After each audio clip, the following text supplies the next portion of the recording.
The gavel cracks, a sharp, definitive sound that slices through the stale air of the auction room. It's a sound I'll hear in my dreams for weeks, a punctuation mark at the end of a sentence I've been trying to write for what feels like an eternity. All eyes, expectant and curious, flick towards the auctioneer, then towards the back of the room where a nervous energy has been building. But my gaze is fixed, locked onto one man. Mark. My husband. Or, well, soon-to-be ex-husband. He's pale, sweat sheening on his forehead despite the aggressive air conditioning. He thinks this is it, the moment his struggling company gets a lifeline, a buyout from some anonymous corporation. He thinks he's been saved. He's wrong. So beautifully, catastrophically wrong. The auctioneer's voice, a booming baritone, announces the winning bidder, sold, to E.M. Enterprises. A murmur ripples through the attendees. Mark's shoulders slump in relief, a shaky smile starting to form on his lips. He looks towards his lawyer, probably already tasting the champagne. He hasn't registered the name yet. E.M. my initials. Eleanor Marcus. The woman he left. The woman whose life savings he gambled away, whose heart he shattered, whose future he torched without a second glance. My lawyer, a woman with eyes as sharp as her tailored suit, rises slowly, a ghost of a smile playing on her lips. And then I stand. The room stills. Mark's head swivels, his eyes finding mine across the crowded space. The relief drains from his face, replaced by a confusion so profound it's almost comical. Then, the dawning horror. His mouth opens, a silent O of disbelief. His hand, holding a pen, trembles so violently the pen clatters to the polished floor. And then he just sways, like a puppet with its strings cut. He collapses, a dead weight, right there in the front row. The world didn't just tilt on its axis for him. It spun, bucked, and threw him clean off. If you've ever felt that ground vanish beneath your feet, that moment where everything you thought was solid turns to smoke, let me know where you're watching from and what time it is. And if you haven't already, please subscribe. It helps me bring these stories to light more than you can imagine. It wasn't always like this cold, hard knot of satisfaction in my chest. There was a time when the mere thought of Mark in pain would have sent me rushing to his side. We had a life, or so I believed. 15 years. A comfortable home. Shared dreams. The easy rhythm of a long-term partnership. His dream, the one that eventually consumed everything, was Innovate Solutions, a tech startup. His baby. And because I loved him, because I believed in him, it became my baby too. I was the steady hand, the quiet pragmatist behind his flamboyant ambition. He was the ideas man, the charismatic frontman. I was the one who balanced the books, negotiated with suppliers, smoothed over the ruffled feathers of disgruntled clients when his vision outpaced his execution. And when the company hit its first major cash flow crisis, then its second, and then the terrifying third, it was my inheritance from my grandmother that bailed him out. Every last cent. Then, when that wasn't enough, I remortgaged our home, the home I'd largely paid for before we even married. "It's for us, Ellie," he'd said, his eyes shining with that passionate conviction I'd once found so irresistible. "This is going to make us. We'll be set for life." I wanted to believe him. I needed to. My desire wasn't for riches, not really. It was for that shared future, that quiet security, the simple comfort of knowing we were building something together, a testament to our partnership. I imagined us old, comfortable, looking back at these struggles as the making of us. What a fool I was. A loving, hopeful, financially overextended fool. I remember tracing the company logo he designed, a sleek, stylized phoenix rising from abstract flames. The irony isn't lost on me now. Something did rise from the ashes, but it wasn't what he, or I, expected. The day the world tilted, the day the ground opened up and swallowed my carefully constructed life, it started like any other. A Tuesday. I'd made coffee, left a note for Mark about picking up the dry cleaning. He was always forgetting.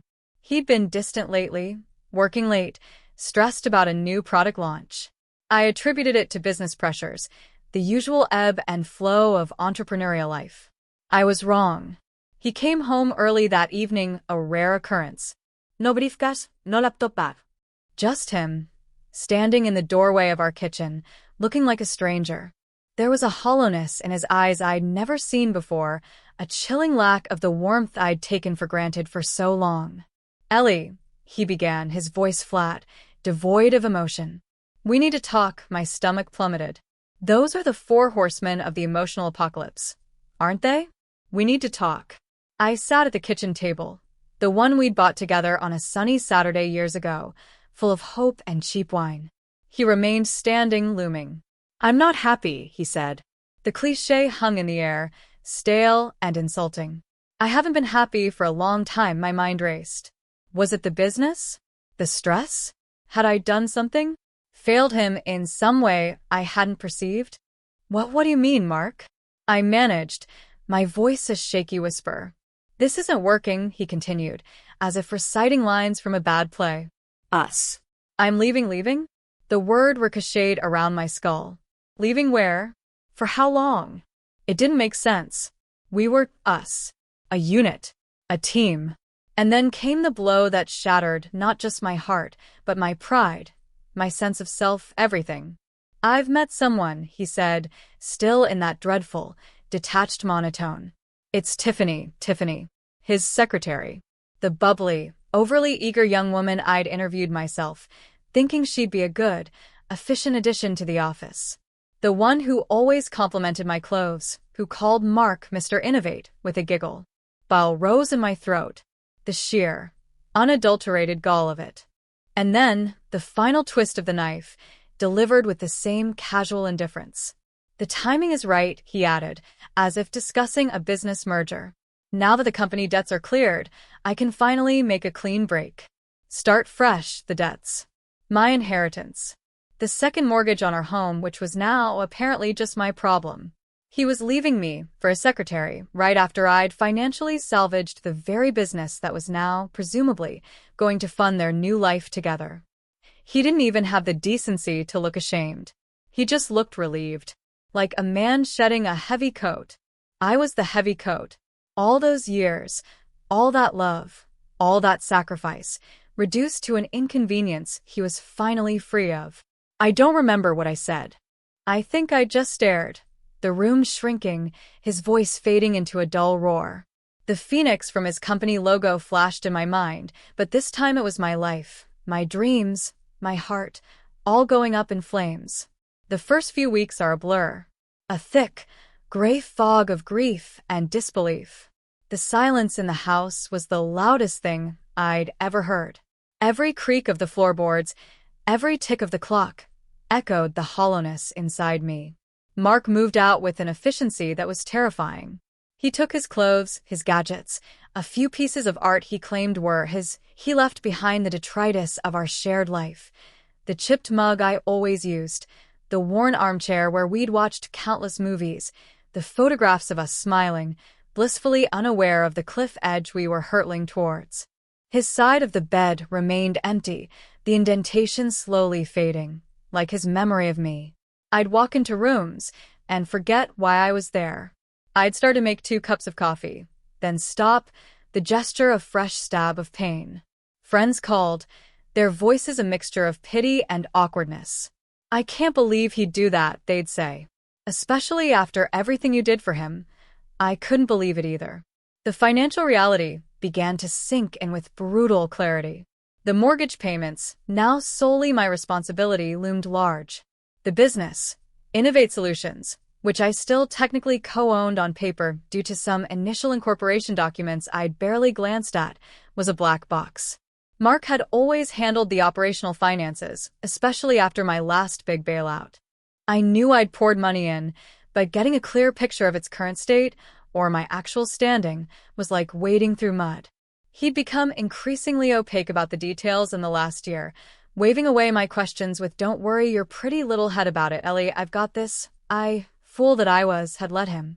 I tried to focus on the practicalities, a small island of control in a sea of emotional chaos. Lawyers, bank statements, bills. Each piece of paper was a reminder of his betrayal, of how intertwined our lives had been, and how callously he had severed those ties. Sleep was a luxury. When it did come, it was filled with nightmares. Mark and Tiffany laughing, pointing at me as I sank into quicksand made of unpaid invoices and broken promises. I'd wake up, heart pounding, the ghost of his presence still warm on the empty pillow beside me. It was a special kind of hell, being haunted by the man who was very much alive, just choosing to be alive somewhere else, with someone else. The days bled into weeks, then months. The initial shock began to wear off, replaced by a gnawing anger, a bitter resentment that sat like a stone in my stomach. And then, the salt in the wound. Mark and Tiffany. They weren't exactly discreet. Social media, a place I usually avoided, became a gallery of their newfound bliss. Pictures of them at fancy restaurants I knew Innovate Solutions couldn't afford, weekend getaways to boutique hotels, Tiffany sporting a new designer handbag that looked suspiciously like the kind Mark had once promised me. When the company really takes off, each post was a carefully curated dagger, twisted with a flourish. He'd even had the audacity to call, a few weeks after leaving, not to apologize, not to see how I was coping, but to ask if I'd consider signing over my remaining shares in Innovate Solutions for a nominal fee. "Just to tidy things up, Ellie," he'd said, his voice breezy, entitled. "It's not like you understand the tech side anyway." And Tiffany is a natural at the business stuff. The insult stung, sharper than I expected. My pretty little head apparently wasn't capable of understanding the very business I'd kept afloat with my life savings. "I'll think about it," I'd said, my voice dangerously calm. That was a lie. I wasn't going to think about it. I was going to dissect it, analyze it, and understand every single facet of what he was trying to do. Meanwhile, whispers started reaching me through the grapevine. Mutual acquaintances, former colleagues. Innovate Solutions wasn't doing well. Mark, freed from my cautious financial oversight, was apparently spending lavishly, making impulsive decisions, alienating key clients with his newfound arrogance. Tiffany, far from being a natural at business, was reportedly more interested in redecorating the office and planning corporate parties than in actual work. The company, which I had poured my heart, soul, and considerable financial resources into, was bleeding money. His dream was becoming a nightmare, and he was too caught up in his new romance to see it. Or perhaps he simply didn't care, as long as the cash flow lasted long enough for his current indulgences. One particularly grim afternoon, I saw them.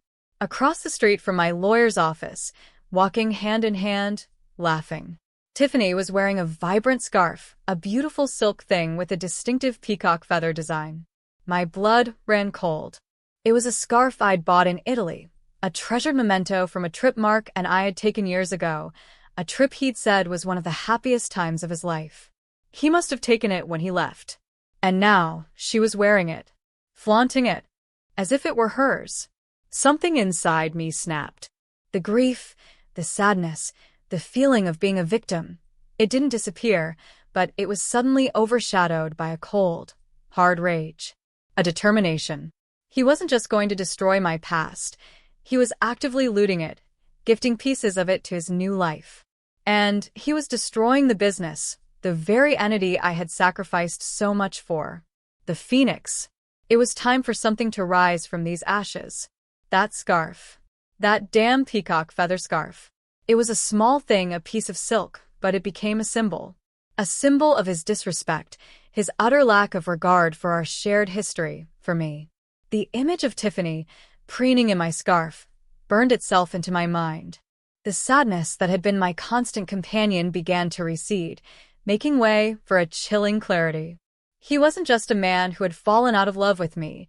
He was a thief, a con artist who had played on my love and trust to fund his ambitions and then discarded me when I was no longer useful. The whispers about Innovate Solutions' decline grew louder.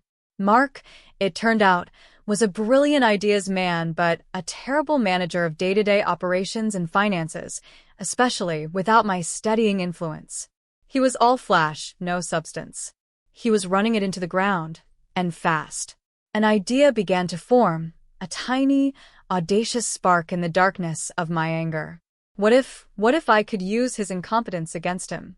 What if the company he was so proudly flaunting, the one he'd essentially stolen from me, could become mine? Not to reconcile, not to save him, but to reclaim what was rightfully mine. The money I'd poured in, the years I'd invested, my stake. The thought was terrifying, exhilarating. Me, a businesswoman? A corporate raider? Even on a small scale? It seemed preposterous. I was Ellie, the supportive wife, the quiet partner. But that Ellie was gone. Mark had killed her. And in her place, someone else was emerging, someone tougher, colder, more calculating. I started digging. Quietly, meticulously.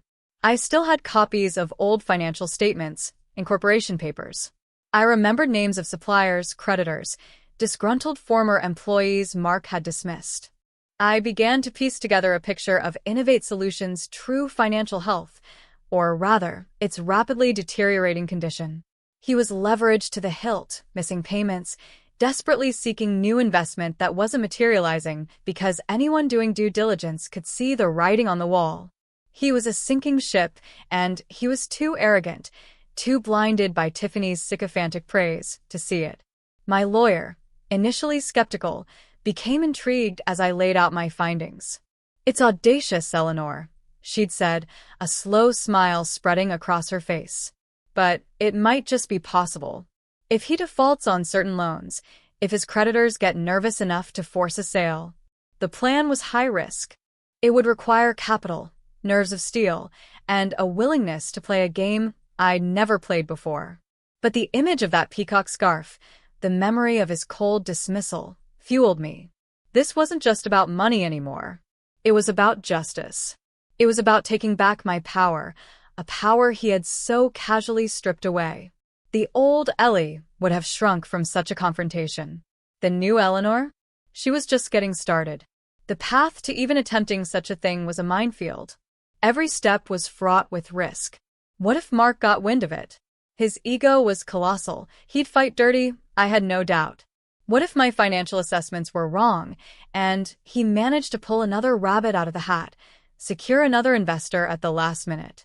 What if I failed, and ended up losing even more, looking like a fool consumed by revenge? The emotional toll was immense. I wasn't naturally a fighter, not in this way.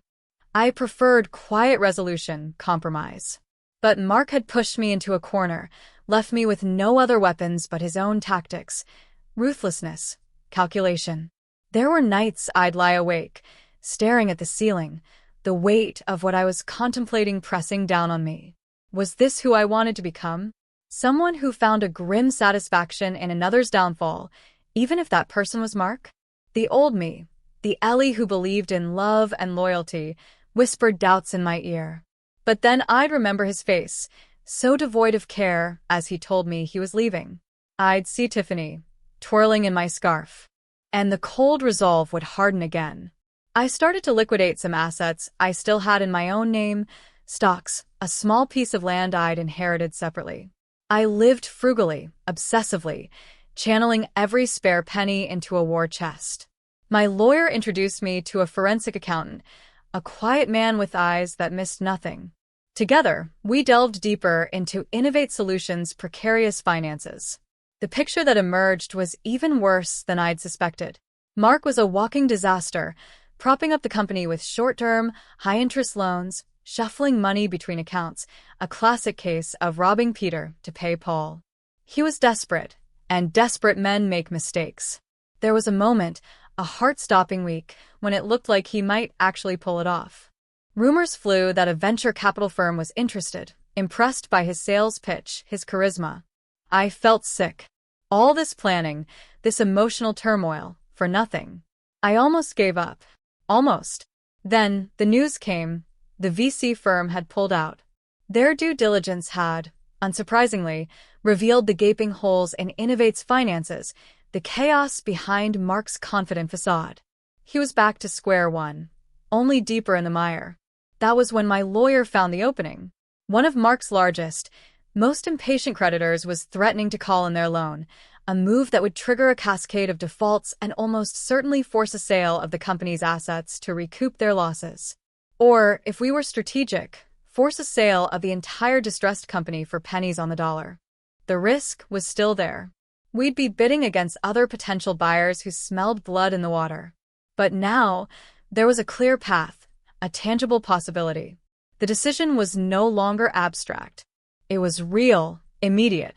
Do I walk away, let his company crumble on its own, and try to rebuild my life from the ashes he'd left me? Or do I step into the fire myself? The news about the venture capital firm pulling out was a small, grim vindication, but it was also the signal. The time for deliberation was over. The window of opportunity was narrow, and it was now. I remember sitting in my lawyer's office, the city lights twinkling coldly outside. Sarah, my lawyer, watched me, her expression unreadable. "Eleanor," she said softly, "this is the point of no return. If we move on this, it will get ugly. He will find out eventually. Are you prepared for that?" Was I? I thought of the years I'd dedicated to him, to his dream. The sacrifices, the love I'd poured into a vessel that was not only empty, but deliberately shattered. I thought of the humiliation, the casual cruelty of his departure, the way he'd tried to paint me as an obstacle to his happiness, a burden he was glad to shed. The anger was still there, a cold, steady burn. But beneath it, something else had taken root, a steely determination. This wasn't just about punishing Mark anymore. It was about salvaging something of myself, something of what I had built. It was about proving, if only to myself, that I wasn't just a casualty of his ambition. "Yes," I said, my voice firmer than I expected. "I'm prepared." The next few weeks were a blur of intense activity. We formed a shell corporation, E.M. Enterprises, Eleanor Marcus. Simple, direct, and, to anyone who didn't know me, utterly anonymous. We pooled my resources, secured a discreet line of credit Sarah managed to arrange through a contact who owed her a significant favor and understood the delicate, confidential nature of the transaction. The forensic accountant worked tirelessly, valuing Innovate's assets, liabilities, and, crucially, its desperation level. The strategy was to wait for the principal creditor to make their move, to force Mark's hand. When they did, and the company was officially put up for a fast-track distress sale or auction to avoid bankruptcy liquidation, E.M. Enterprises would be ready. There were moments of sheer terror. What if he found another investor at the 11th hour? What if he suspected something and started hiding assets, making the company even less valuable if we did acquire it? I barely slept, fueled by coffee and a grim sense of purpose. I avoided anyone who might accidentally let something slip. My life narrowed to this single, all-consuming goal. Then, the call came from Sarah. "It's happening," she said, her voice tight with suppressed excitement. "The primary creditor has filed. They're forcing a sale. An auction, expedited. Next week. It felt like a lifetime, and no time at all. My heart hammered against my ribs. This was it. The culmination of months of secret planning, of emotional fortitude I didn't know I possessed. I thought of Mark, blissfully unaware, probably still whining and dining Tiffany on the company's dwindling dime. He wouldn't see it coming. He wouldn't see me coming. And that, I realized with a chilling sense of clarity, was exactly how I wanted it. The phoenix was ready to rise, but it was my phoenix now. The auction room was smaller than I'd imagined, stuffy and smelling faintly of old paper and desperation. It was filled with a motley crew, a few serious-looking men in suits, probably representing other bottom-feeding companies looking for a bargain, a couple of individuals who looked like curious vultures, and then Mark, front and center, with his lawyer. He looked terrible, haggard, older than his years, a sheen of sweat on his upper lip despite the cool temperature. Tiffany was notably absent. Perhaps the allure of a failing businessman was wearing thin. Or perhaps Mark, for once, had the sense to keep her away from this particular humiliation. I sat at the back, with Sarah, my face partially obscured by a strategically tilted hat. My heart was a frantic drum against my ribs, but on the outside, I projected an icy calm I was far from feeling. The auction began. The auctioneer, a portly man with a booming voice, rattled off the details of Innovate Solutions, A company with significant intellectual property, momentarily distressed, a fantastic opportunity for the savvy investor, I almost snorted. Savvy investor, indeed. The bidding started low, insultingly low. A few tentative offers. Mark flinched at each one, his face paling further. He was watching his dream, his ego, being sold off for parts. Sarah, beside me, gave a tiny, almost imperceptible nod. That was my cue. She raised her paddle, almost lazily. Enterprise bids. And she named a figure, slightly higher than the last, but still far below what Mark probably thought the company was worth, yet high enough to signal serious intent. Mark's head snapped up. He scanned the room, searching for the source of this new bid. His eyes passed right over me, lingering for a moment on Sarah, a flicker of puzzlement on his face. He didn't know her. The bidding continued, a tense back and forth between Sarah, acting for EM Enterprises, and one other persistent bidder, a man with a hungry look who clearly thought he could strip the company for its patents. Each bid from Sarah was measured, calm, precise. She wasn't getting drawn into a bidding war, she was executing our plan. Mark was a wreck. He kept whispering to his lawyer, gesturing frantically. He looked like a cornered animal.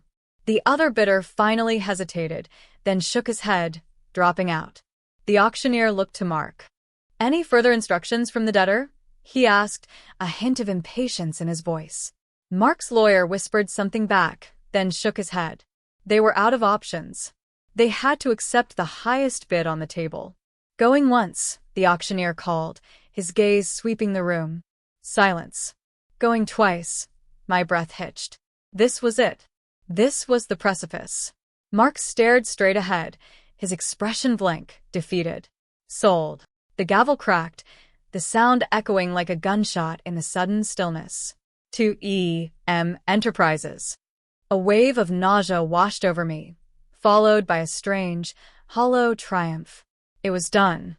Innovate Solutions, Mark's baby, the company I had poured my life into, was now, effectively, mine. Mark sagged in his chair, a small, choked sound escaping him.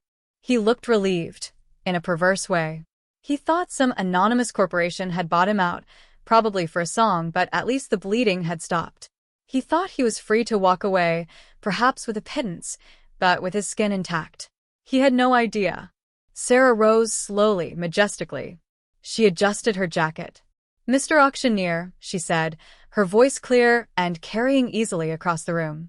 EM Enterprises is pleased with the acquisition. The principal of EM Enterprises is here today and would like to be acknowledged. A confused murmur rippled through the room. This was unusual. Principals of shell corporations rarely made personal appearances at these kinds of auctions. Mark frowned, looking toward Sarah, then around the room, a dawning unease creeping into his eyes. And then I stood up. I took off my hat. I met his gaze. The transformation on Mark's face was instantaneous and horrifying. The dregs of relief vanished, replaced by utter, uncomprehending shock. His jaw literally dropped. His eyes widened, then narrowed, as if he couldn't believe what he was seeing. Eleanor Marcus. His discarded wife. The woman whose money he had burned through. The woman he had humiliated. He opened his mouth, but no sound came out. His face, already pale, turned a ghastly shade of gray. He clutched his chest, a strangled gasp tearing from his throat. His eyes rolled back. And then, with a horrifying, boneless slump, he collapsed, sliding from his chair to the floor in a heap. The chaos erupted. People shouting, his lawyer scrambling, someone calling for a doctor. But I just stood there, watching the scene unfold, a cold, terrible calm settling over me. The phoenix had risen, and it had his name written on its talons. He truly hadn't seen it coming. He and Tiffany had been living it up, so sure of their cleverness, their new life built on the ashes of our marriage and my financial stability. He thought he'd won, gotten away clean. He thought I was just a sad, broken woman, weeping into her lonely nights.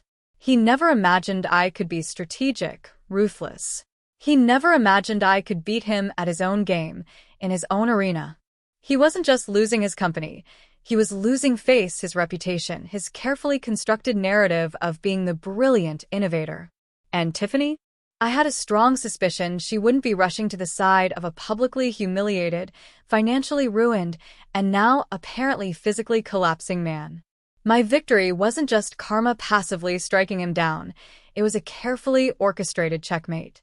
He'd played his queen carelessly, and I, the supposedly insignificant pawn, had made it to the other side of the board. The aftermath of the auction was a maelstrom, but a distant one. Paramedics arrived, whisking Mark away. His lawyer, looking shaken and furious, shot me a venomous glare before following the ambulance. The other attendees dispersed, buzzing with the dramatic turn of events. Sarah handled the immediate legalities, her composure flawless. I felt strangely detached, as if watching a particularly intense movie. Mark had suffered, according to later reports, a severe panic attack, exacerbated by dangerously high blood pressure. Not a heart attack, as some had initially feared, but a physical manifestation of his world imploding. He would recover, physically at least. Emotionally and financially, he was shattered. The news of my acquisition and Mark's spectacular collapse spread like wildfire through our old social circles and the local business community. The narrative was irresistible. The scorned wife, left for the secretary, turning the tables and buying out her ex-husband's company for a pittance. Some painted me as a vengeful harpy, others as a shrewd businesswoman, a modern-day Boudica. I cared little for their labels. I knew my truth. In the days that followed, I walked through the offices of Innovate Solutions. My offices. It was a surreal experience. The decor was all Tiffany, bright, garish colors, inspirational posters with empty slogans, a faint, lingering scent of cheap air freshener. It was a testament to their superficiality. The staff, those who hadn't already jumped ship during Mark's chaotic tenure, looked at me with a mixture of fear and curiosity. I wasn't interested in ruling with an iron fist. I was interested in salvaging what was left, if anything. The first thing I did was fire Tiffany. Not out of malice. Well, not entirely out of malice, but because she was, to put it mildly, spectacularly incompetent. Her severance package was legally compliant, nothing more. I heard later she didn't stick around to nurse Mark back to health. Shocking. Running Innovate Solutions was a challenge. Mark had left it in a worse state than even my forensic accountant had fully appreciated. But I found I had a knack for it.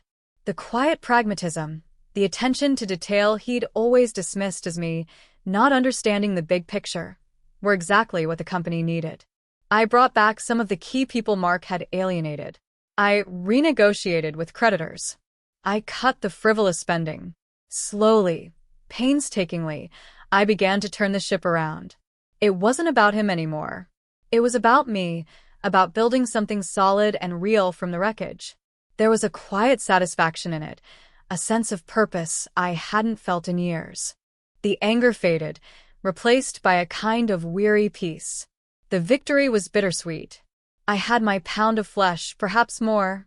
But it didn't erase the pain of his betrayal, the years lost, the love that had curdled into this strange, metallic triumph. I would never be the naive, trusting Ellie again. Mark had destroyed her. But Eleanor, the woman who emerged, was stronger, more resilient, and infinitely more aware of her own worth. One evening, months later, I was working late in what used to be Mark's office. I'd redecorated. Clean lines, calming colors, no peacock feathers in sight. My lawyer, Sarah, had called earlier. Mark, through his lawyer, had made a pathetic attempt to sue, to claim I'd somehow defrauded him. It was thrown out of court, of course. He was a broken man, grasping at straws. I looked out at the city lights, no longer cold, but glittering with possibility. I had taken the worst moment of my life and forged it into a new beginning. I didn't need a phoenix. I had become my own fire, my own rebirth. This journey, it wasn't about revenge in the end, not really. It was about reclaiming what was mine, my dignity, my investment, my future. If this story hit close to home, if you've ever had to find strength in the ruins of what you thought your life would be, I'd love to hear your version. Drop a comment with where you're listening from and what time it is. Your stories remind me we're not alone in these battles. And thanks for being here. Subscribing helps bring more of these to life, and I appreciate every single one of you.